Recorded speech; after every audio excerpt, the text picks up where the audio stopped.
Welcome to this Martin Audio rigging tutorial for the TORUS constant curvature series. In this video, we are going to look at the flown landscape deployment rigging procedures for the largest member in our constant curvature range, TORUS T12. TORUS T12 constant curvature arrays are designed based on coverage requirements. Users can define systems and verify results using our proprietary display-free software. T12 can be deployed in vertical configurations up to a maximum of 6 cabinets, consisting of 15 or 30 degree models using the T12 grid or T12 pullback bar. In this mode, the combined fixed angle of the cabinets becomes a vertical dispersion. These arrays can consist of a combination of 15 and 30 degree cabinets.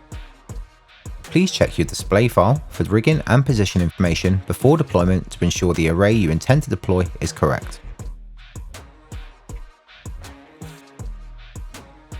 The orientation of your system will determine how the first cabinet in the array connects to the grid. As a reference, the logo badge is located over the low frequency driver. Determine the orientation needed, allowing the HF horn to be positioned either left or right, based on the coverage required. When the logo badge is to the left with the HF horn to the right, the pins from the first cabinet rotate up to the grid. The T12 grid allows the ability to fly the array from the front or rear rigging positions. The front position is used for most applications, however the rear positions can be used when an array has an excessive up tilt. To connect the T12 grid to the rear position when the logo badge is on the left and the HF horn to the right, rotate the grid for 180 degrees and rotate the rigging link arms up to the grid. Cabinets can be rotated and connected, allowing the high frequency horn to be placed on stage or off stage. We can rotate the logo badge, ensuring it's orientated with the array correctly. When the logo badge is to the right with the HF to the left, the link arms will rotate down from the grid into the first cabinet.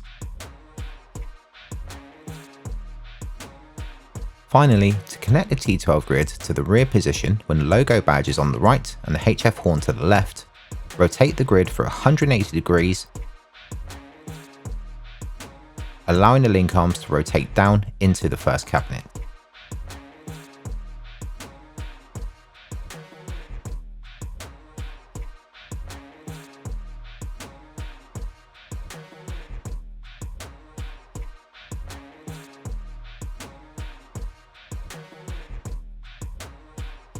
To rig a vertically flown T12 array consisting of multiple cabinets safely, you will need to use the T12 grid accessory.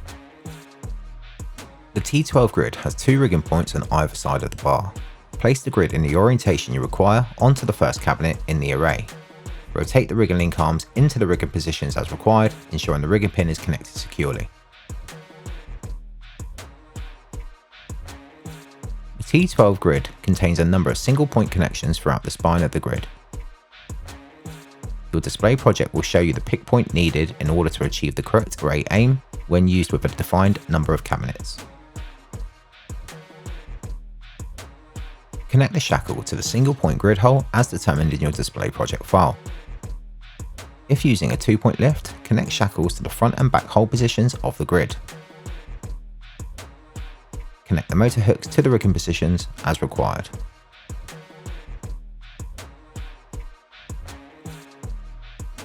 Once the rigging point is connected to the grid, we can fly our array to a working height and connect any additional cabinets as required.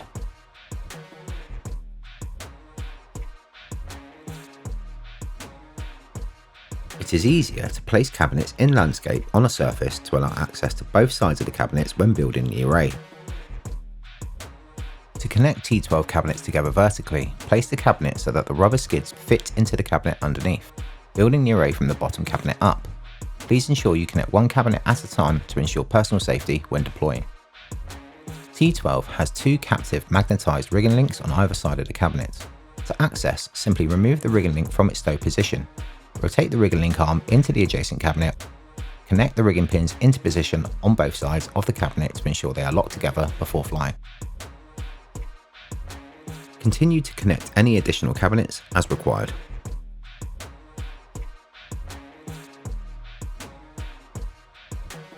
You may reach a point due to the combined curvature and weight of the cabinets above where it is safer to lift any additional cabinets up to the array to connect. Remove the rigging pin from its stowed position, rotating the rigging link arm ready to lift into the cabinet above on both sides. Lift the cabinet into position, connecting the rigging pins on both sides of the cabinet to ensure they are locked together.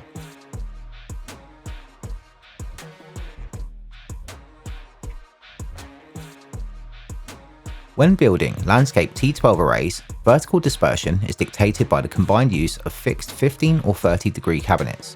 Horizontal coverage is defined using the dynamic horn flare.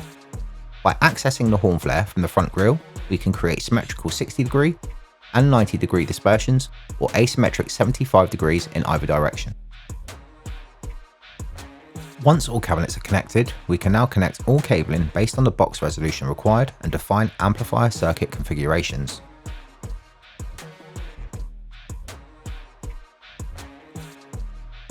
TORUS features a by-wire input configuration that uses both channels of the NL4 connection, offering the option of receiving the signal from either pins +or-1 or +or-2 of the 4-core speaker cable.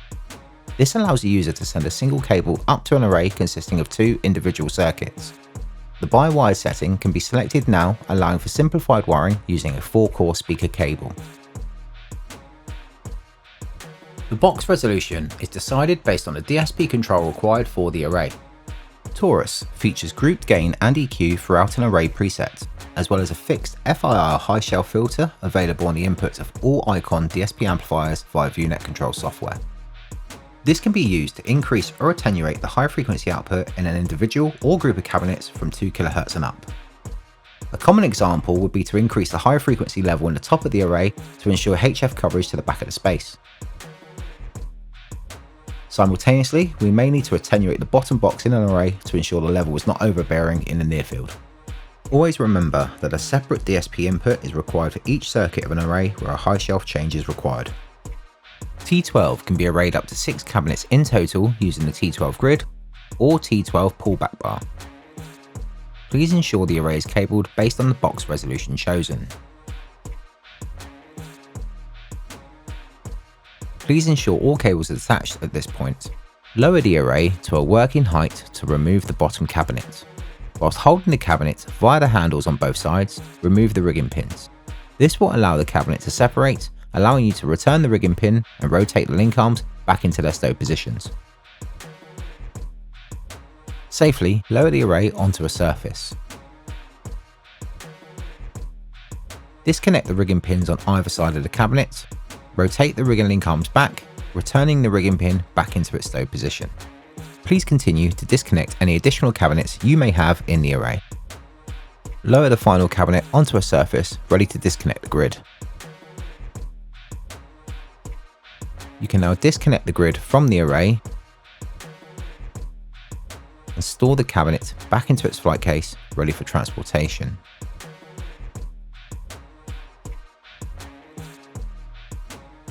You can now remove all rigging hardware and shackles from the grid